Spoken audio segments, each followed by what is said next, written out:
O Renato, tem duas Marília, provocações aqui. Não, só para ler um tá, superchat para fala. você aqui, que chegou. Eu O já vi o Jack, aliás, mande superchat. seu superchat, vote na nossa enquete, que é para a nossa festa do final do ano ser mais gordinha. A gente vai juntando, vai juntando. O Danilo Lavieri está guardando no porquinho dele, que ele tem um porquinho, claro. E vai guardando o superchat para a nossa festa de fim de ano ser mais legal.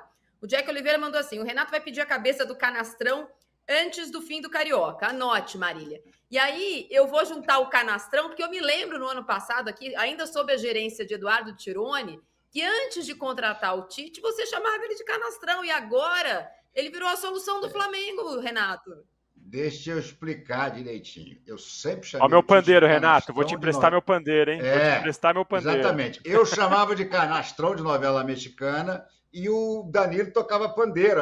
Ele fazia o som da novela mexicana, era providenciado pelo pandeiro do Danilo. Eu já disse que quando o Flamengo contratou o Tite, eu não era favorável à contratação do Tite. Decididamente não era. Eu queria a volta do Jorge Jesus. Acho que não há comparação entre os dois. Mas, já que veio, eu digo, olha, ele tem uma boa oportunidade de passar de canastrão de novela mexicana para herói de filme de Hollywood e receber até o Oscar. Mas ele vai ter que mostrar trabalho. Mas não vai ser no Carioca que eu vou pedir a cabeça dele, não. Isso decididamente não será. Eu terei a paciência necessária. Terei a paciência necessária no Carioca. Agora, eu queria entrar em relação ao Tite. Nem se ele tomar a remontada do Genro preocupado? Remontada de quem? Nem se acontecer com ele o que aconteceu com o Vitor Pereira, ganhar o primeiro jogo da final e tomar 4 na segunda? Se tomar 4 na segunda, qualquer técnico que tome 4 então, dirigindo Jack, o Flamengo aguarde. merece uma guilhotina. Mas o que eu queria lembrar é o seguinte: o Tite, em relação ao Vinícius Júnior, o Vinícius Júnior foi a desgraça do Tite na Copa. Vamos lembrar a dificuldade que foi para o Tite convocar o Vinícius Júnior.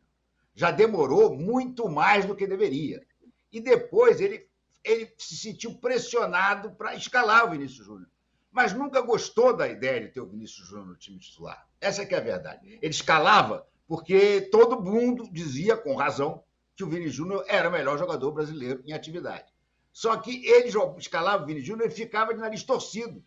Tanto que tirou com aqueles 18 minutos do segundo tempo da Croácia e deu no que deu. Né? Botou o Fred, botou o Pedro e deu no que deu. Né?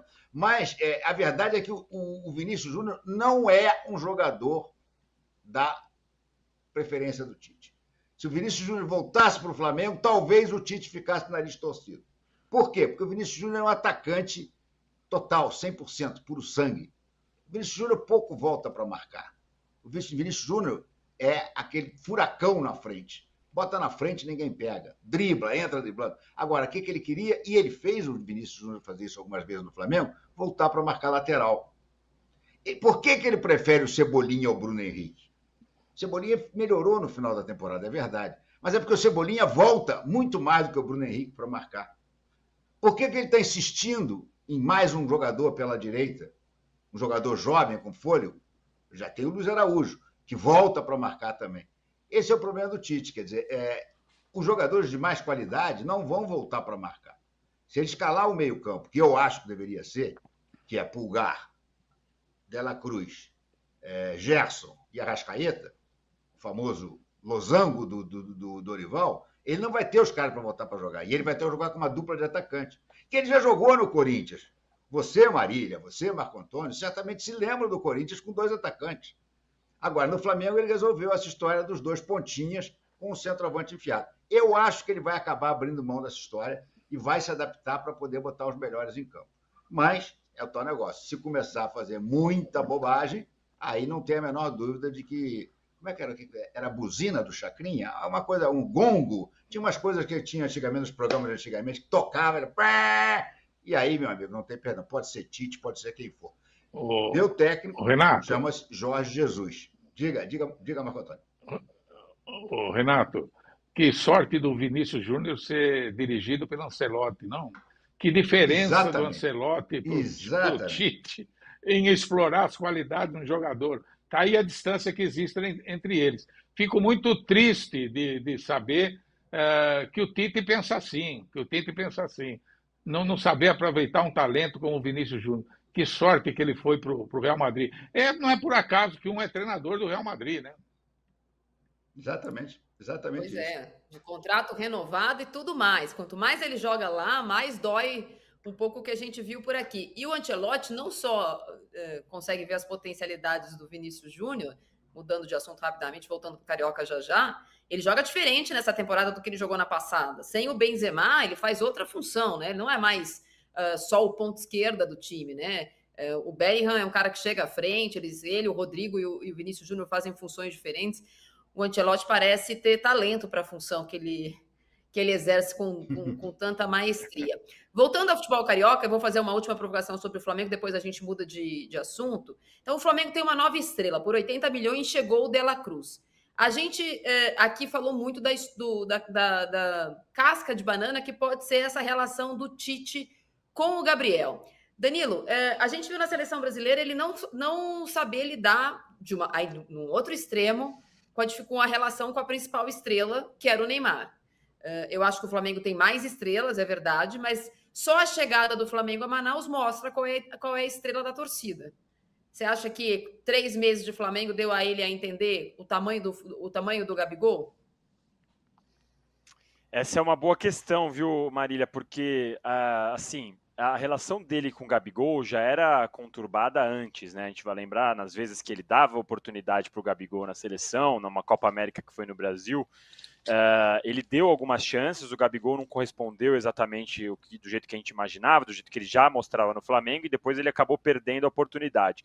Eu já escrevi mais de uma vez sobre isso, e lá atrás, né, quando o Gabigol ele foi para a seleção olímpica, e naquela época o Tite dava muito ouvidos para a comissão da seleção olímpica e tal, o comportamento do Gabigol na Olímpica já fez o Tite ouvir críticas a ele, porque a gente vai lembrar, o Gabigol na Olímpica foi para o banco de reservas, não gostou e fez aquele biquinho e tal, e isso chegou aos ouvidos do Tite, porque havia uma comunicação muito intensa entre a comissão de baixo e a comissão de cima. Essa era uma das bandeiras de campanha, entre aspas, do Tite na seleção brasileira.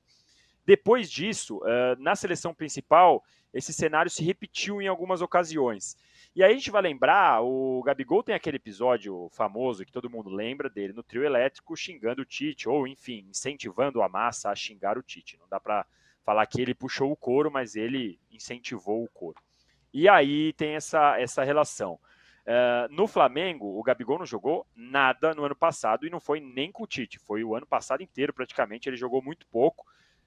Nessa novela da renovação, ele estava irritando não só a comissão técnica do Tite, mas também alguns torcedores, uma parte da diretoria, pedindo altíssimo. Então essa é uma questão bem complicada. Ele tem mais um ano de contrato, em 6 meses ele pode sair, e aí a diretoria, que sempre foi muito... 6 meses ele não pode sair. Peraí, Danilo. 6 meses ele pode assinar o contrato. Ele não pode sair. Pode assinar um contrato para sair no final do ano, de graça. Mas é um marco importante, né? Porque aí ele pode assinar um contrato para sair de graça em 2025. Mas essa diretoria, que sempre esteve muito ao lado dos jogadores, sempre foi muito fã dos jogadores, ela vai ter que ficar bem esperta nessa relação. Como vai ser? Que tipo de atitude que eles vão tomar? Eles vão ter que bancar um dos dois em algum momento. Porque está bem claro que essa relação vai ser conturbada. Como você bem disse, a boa parte da torcida flamenguista ainda tem o Gabigol do passado na memória, né? O Gabigol de 22, o Gabigol de 21, o Gabigol que fez 2 gols na final contra o River, e não o Gabigol de 23, que não jogou praticamente nada. Então esse é um ponto de conflito e eu quero ver como o Tite vai resolver, mas para mim o mais importante dessa questão é como a diretoria vai se posicionar, porque na hierarquia, a diretoria está acima do Tite, está acima do Gabigol. Então, no final, a bomba vai estourar lá neles. E aí eu quero saber para quem eles vão puxar a corda. Essa, para mim, Marília, vai ser a briga desse primeiro semestre no Flamengo. É bem importante a gente observar.